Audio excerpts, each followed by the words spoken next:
Alright guys, it's finally time to get the engine mounted on the chassis. So you saw in the previous videos, we got the foot peg fixed, we got the front fork straightened out, got the new tire put on the rear. It doesn't look like there's anything else we need to do now, so I think we can go ahead and get the engine bolted on there. So a couple of things we're going to have issues with. The original engine mounts are way too small.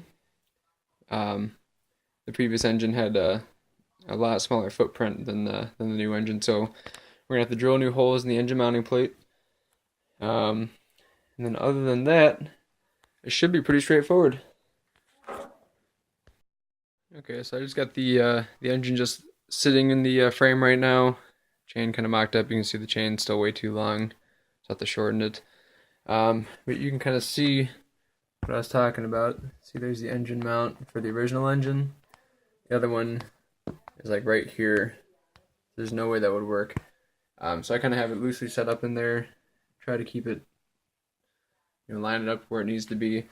So it should fit in the frame pretty nice. The problem that I'm seeing right now though is this exhaust. No matter what I do, I can't quite get it to fit. So I'm probably gonna have to just make a new exhaust for it.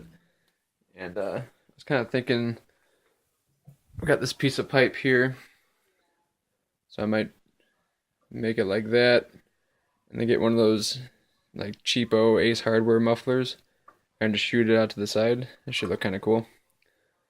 But I think the next thing I'm going to do here is make sure the engine's nice and aligned, and then mark the mount holes, drill them, and then get the engine mounted solid.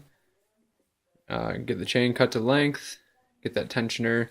There's a little idler tensioner thing that goes in here, so I'll get that all squared away. And from there, it should be pretty straightforward. Just throttle, brake cable, that kind of stuff. Okay, so got the engine all nice and lined up.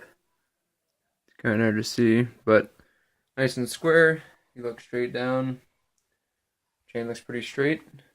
So how I'm going to mark it is I've got some grease here. And I'm just going to go right in the hole here. Smash it around in there a little bit.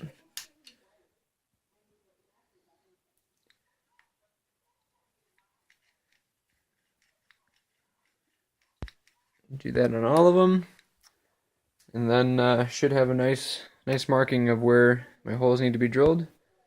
Let me do the back ones here, and then I'll pull the engine off and see what they look like. So just pull the engine off real quick. Now you can see I got my 4 mounting holes, and I'm gonna just drill them to the size of my engine mount bolts. I'm not gonna make them sliders just because I have this, this idler over here. So my adjustment should be done there. Alright, I'm gonna go ahead and get those drilled out. Okay, so I got the bolts drilled in the engine plate and the engine mounted. You can see my bolts there coming through on all of them. And then back here I marked my chain with the length I need to grind down and remove. You look straight down. Looks nice and straight.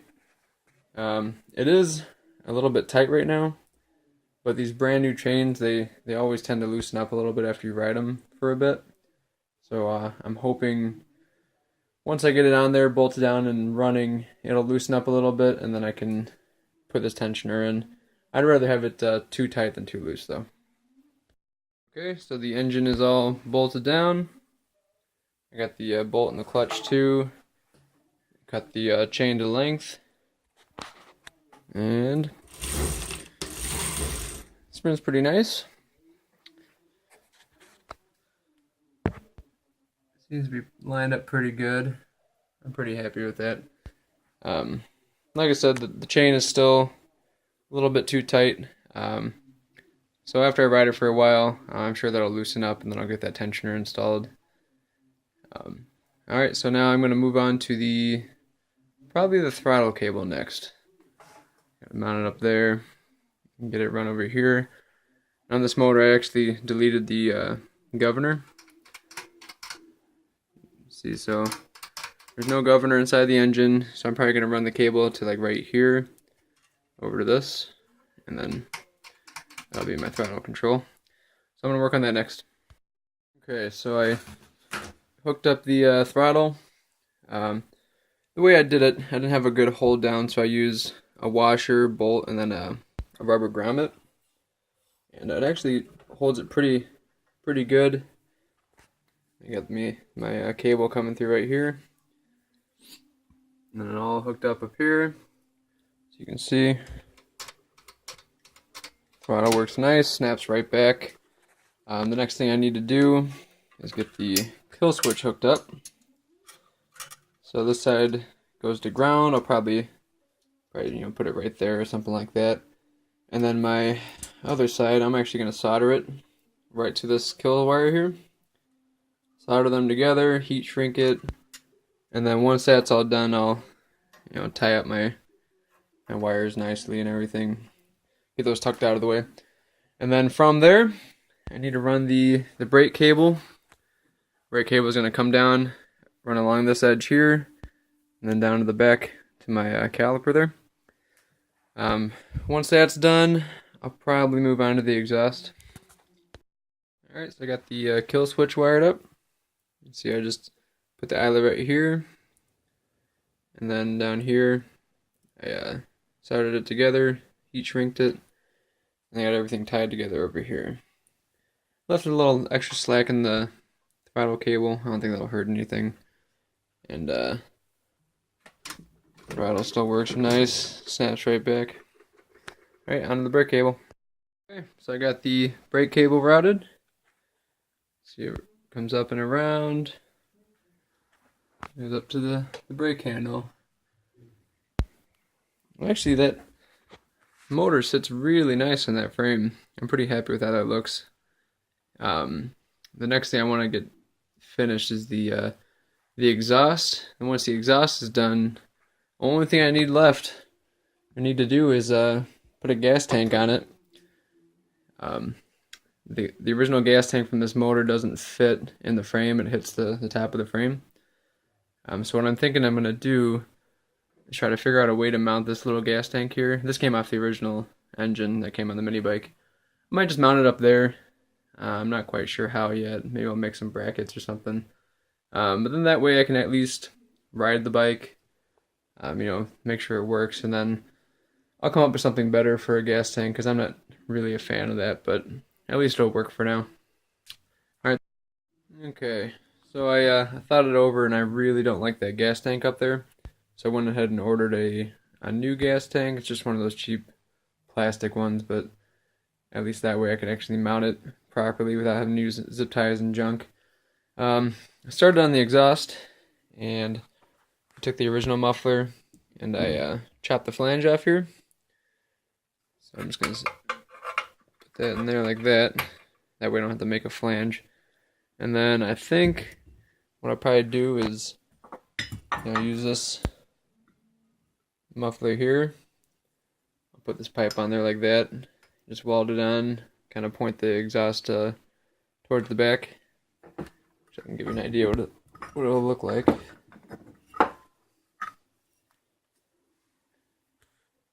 And something like that. That'll be kind of cool. So I'm gonna get that welded up and bolt it on and see how it looks. Okay, so I just got done making the exhaust for this thing. Here's what I kind of came up with. The end is threaded, so I can thread this muffler in, or if I want to take the muffler out to make it louder, I can do that. Yeah, it's going to kind of sit like that. Yeah, it looks pretty mean. It's coming out to the side, so that way I don't melt that rear fender or anything like that, or get exhaust all over the frame. So I think it looks pretty cool. I'm actually kind of excited to see how it sounds in this thing. Okay, so I'm still waiting for the new gas tank to come in, but I'm just dying to hear how this new exhaust sounds. So I did a real janky zip tie special. Got my old gas tank up there. This is actually going to be the first start since I put this together, so we'll see how it goes.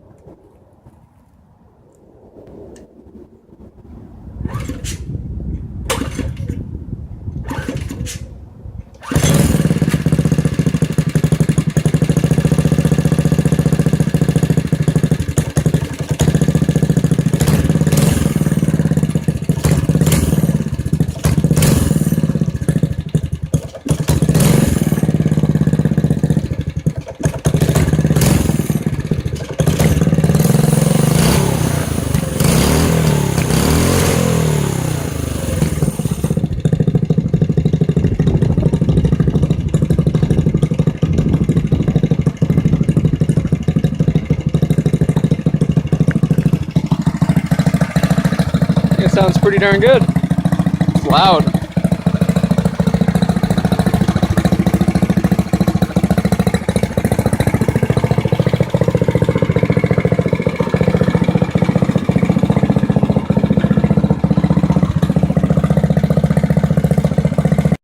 Guys, so that's it for this video. Next video, I should have it all done with the gas tank that I ordered installed, the foot pegs installed. It should be totally done, so we should have some riding video. I did take it around the block real quick just to make sure that the chain, you know, the tensioner is working the way that it should. And it rode really nice. It's got a ton of power, but that rear sprocket is just so big that it, you know, just falls right on its face. So I don't know if I'm gonna put a smaller sprocket on there or if it's fast enough as it is. I don't know. We'll see. But thanks again for watching, guys, and see you in the next one.